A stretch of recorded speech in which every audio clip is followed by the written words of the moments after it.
아침에 눈을 뜨자마자 느낀 설레임 Blossoming 향기로운 달콤한 햇볕에 노인거리는 꽃 같아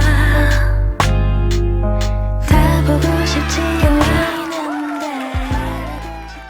Howdy, howdy, howdy, everybody. I am RJ Smith, and this thing of ours is called Crazy News React, where I scour the globe for the weirdest, most insane, craziest news videos and bring them to you every day, right here. If this is your first time here, thank you so much for showing up. Hit that like button, and then you might want to subscribe. But if you subscribe, it's very important that you turn on notifications. Otherwise, you won't get notified when this psychopath right here drops a new video. Oh, okay.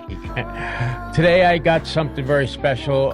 It's not really news per se, but it's a very touching story. It's about pilot whales. Now, right here on Reddington Beach in Florida, there was a mass beaching of pilot whales. Although it's not totally understood, cetacean strandings or beachings refer to the phenomenon where dolphins and whales strand themselves on beaches. Globally, there have been about 2,000 beachings every year, with most, unfortunately, causing the death of the animal. But beachings are rare enough that they aren't a significant threat to a species and extinction. And besides, the beaching of a single animal is usually the result of sickness or injury. Could be bad weather too, old age, navigation errors, and just hunting too close to shore. So let's check it out. So we're standing in a line with hundreds of people either side of me, and we get this call on the radio that says that there's a super pod of 200 whales heading straight towards you. And they just said, we can't stop them. They're heading straight into the bay. Be prepared.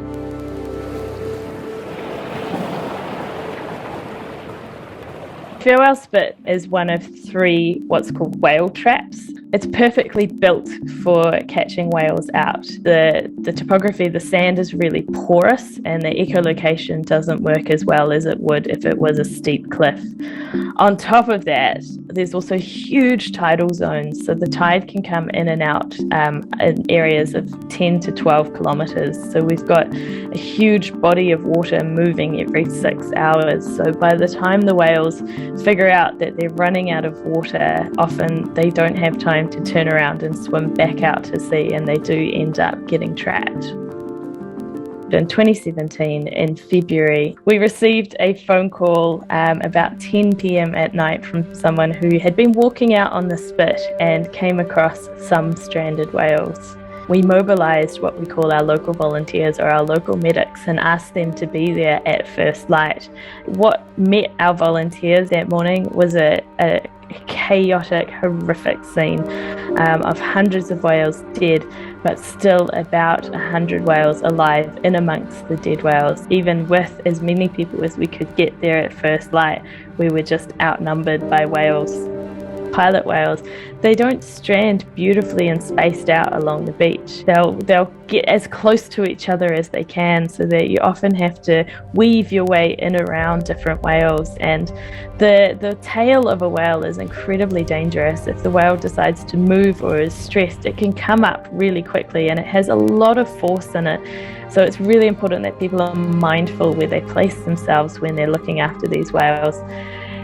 What happens when they're out on the beach, particularly in summer, is that they can overheat really quickly and get quite sick and perhaps pass away as a result of overheating. And so it's really important that we try and keep them as cool as we can until they're returned out to the water. We'll pour buckets of water over them to keep them nice and cool. We'll also place light-coloured sheets over their backs just to reflect some of that sunlight and to retain some of that water, because we're working out in really exposed beaches. There's no trees, there's no shade, because the tide does go out about 10 kilometers.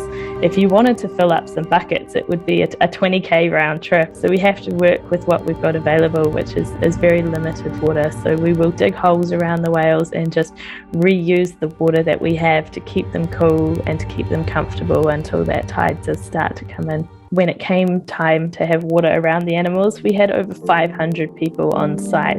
These animals live in the water, they love being in the water, it's their natural environment. So when they start to feel water around them, they start to almost wake up a bit and they start moving their muscles and wanting to be out in the deeper water. And it can be quite a dangerous time for people. And the whales are trying to move, but they're still stuck. So the tails are coming up quite a lot. Just such a heartbreaking thing to see. And probably because we know that whales, well, they're social, right? They move in pods and they have feelings. And we know that by their behavior. Now, some whale and dolphin species are more prone to these mass beachings. For instance, toothed whales are most commonly affected. They include dolphins, porpoises, and all whales that have teeth. And it's more common for this group to live in pods with very intricate social behaviors. For instance, if one member of the group is sick or in trouble, its distress calls goes out all the other whales in the area. And unfortunately, they usually follow the sick whale to shore, and that's where stranding happens. Let's continue.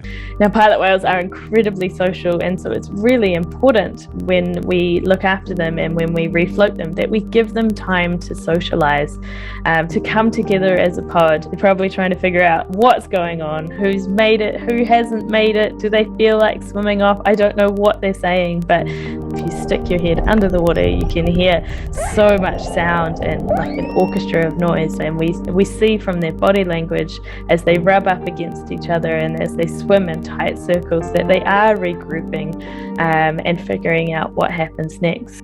We will stand hand in hand and form a human chain between the deeper water and the beach. And the reason we do this is so we don't want the pilot whales swimming back onto the beach. They're quite disorientated. They've been on a hard surface, which they've never been on in their life. So we're standing in a line with hundreds of people either side of me. And we get this call on the radio that says, there's a super pod of 200 whales heading straight towards you. And they just said, we can't stop them. They're heading straight into the bay. Be prepared. And suddenly we're looking out, trying to see them in the horizon, and we just see this turbulent water moving closer and closer. And as we watched the pod, we were deciding at what point we're going to get everybody back onto the beach. And the super pod, as we call it, came in closer and started to slow down. And what happened next was extraordinary. This super pod, which couldn't be stopped by boats, swam into the bay and picked up this pod of 100 that we had been looking after that morning.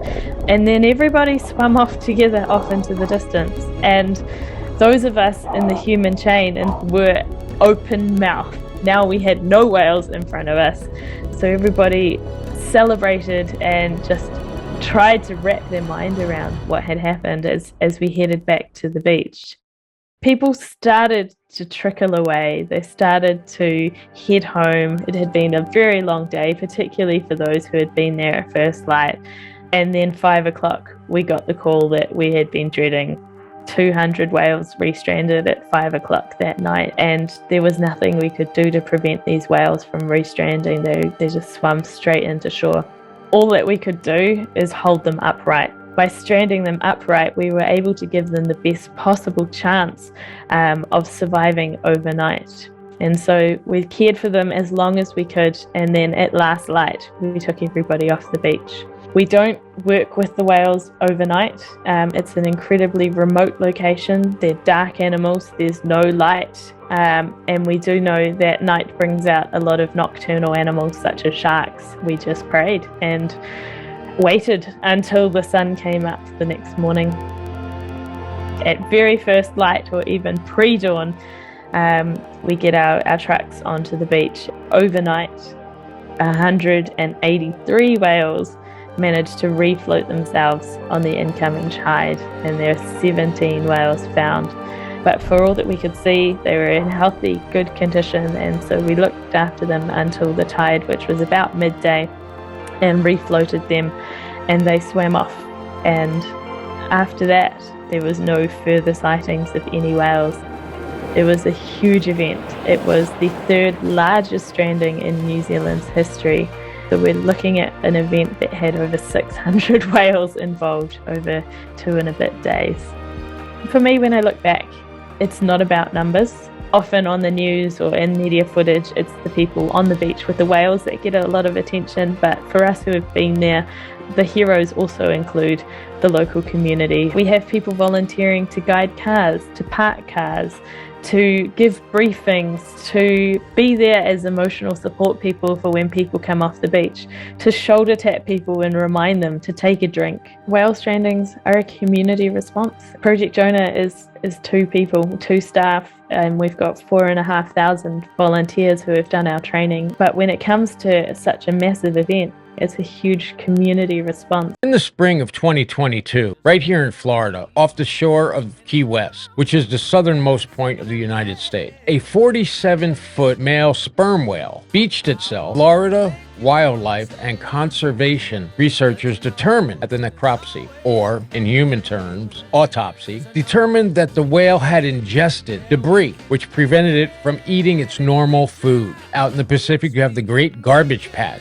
constantly killing whales, dolphins, and other sea life. Plus, the effect of sonar on these animals. We know that those signals and other man-made loud noises under the water contribute to these beachings. So we have to be more cognizant of these wonderful, gentle giants that have been here way longer than us. Thanks for watching, guys. I'm RJ Smith. This has been Crazy News Reacts. Like, subscribe, notifications. It is the hallmark of YouTubing. We must have those things to continue in what we do. So thanks a lot. I will see you right back here at 1:30 today for the live stream with Ryan. Ciao.